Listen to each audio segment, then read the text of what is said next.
I've been fielding a lot of questions about how I sourced my stock picks with BNGO and CHEK. Look, picking stocks, it's pretty simple. It's about 10% luck, 20% skill, 15% concentrated power of will, 5% pleasure, 50% pain, and 100%.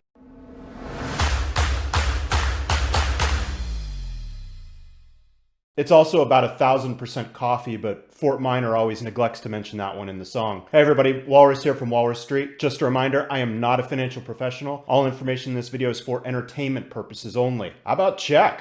That was a big surprise. I was not expecting that kind of run up so early, and I don't think anybody else really was either. Let's take a look at the chart really quickly. So right now this is pre-hours on market open on Tuesday. We're sitting around 290, 293, about 5 a.m. Eastern. This is a really big gain. I ended up getting in about 82 cents a share by the time market opened on Monday. So I made my last video at 55 cents a share. By the time I got in, it's 82 cents a share. Nobody can accuse me of being a pumper because I end up giving you guys the information before I even make my play, just because I trade on Robinhood and there's no pre-market trading. Also, just want to point out really quickly, the volume is about 327 million. This is up by about 300 million from when I recorded my last video. So there's a lot of interest right now. The purpose of this video, I've had a lot of people making the same comment in the comment section to the point where I feel like I really need to address something. People are saying there's already a swallowable capsule that records the GI tract and checks for polyps. Yes, there is, but it's totally different from the CHEK-CAP, and this is why I did not mention it in my last video. The company that makes the product is called MEDTRONIC.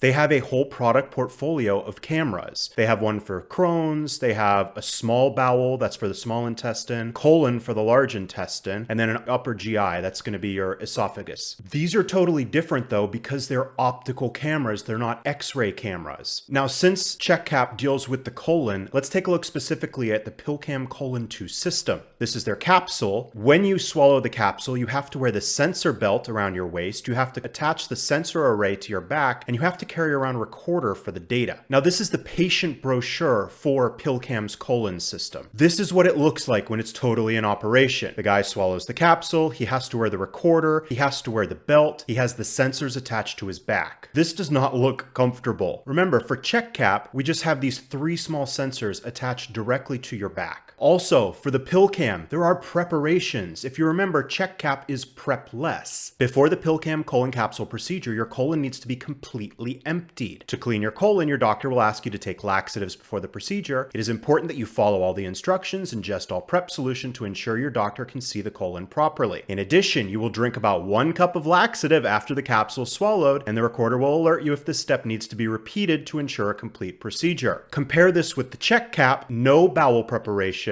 no interruption of daily routine. In the image here, they show the guy standing up, laughing and having fun, but if you have to drink 1 cup or more of laxative after taking the capsule, I promise, for anybody who hasn't had liquid laxative with this, you're not going to be standing up, walking around having fun. You're going to be hovering near the bathroom. Your doctor cannot see the colon properly if there is any remaining waste. Make sure you follow all instructions and drink all the prep solution. Why is this? Remember, with the C scan, because it's X-ray, it can still see the colon walls. When you swallow the C scan, you're also swallowing a fluorescent contrast drink. The X-ray photons interact with the ingested contrast agent that mixes with the colon content. So it doesn't matter what's in your colon, the contrast is going to allow the C scan to differentiate between the colon wall, any potential polyps, and any fecal matter inside the colon. Comparing the C scan to the PillCam is basically like comparing a calzone to a bear claw because they're both made out of dough. Dip both of them in chocolate and see what happens. I guarantee one's going to disappoint you. And no, the chocolate is not another C scan poop joke.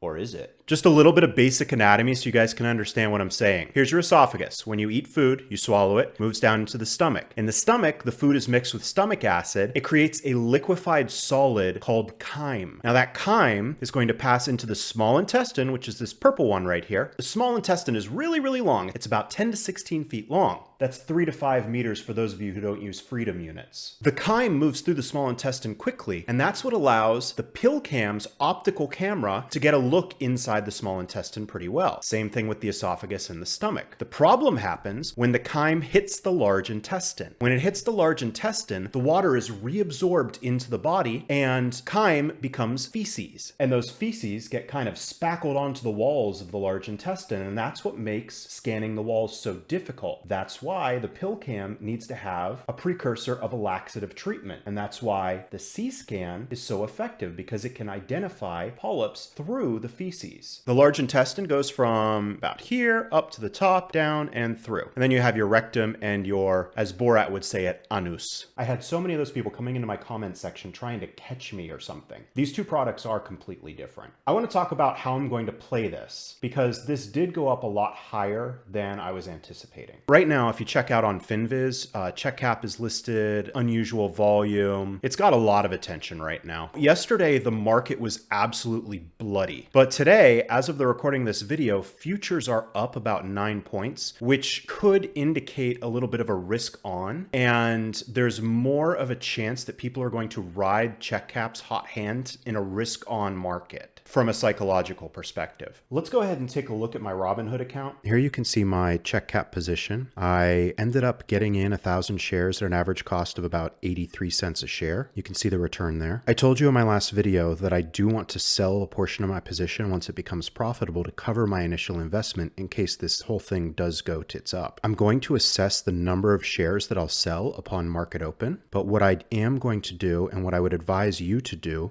is to set a trailing stop order.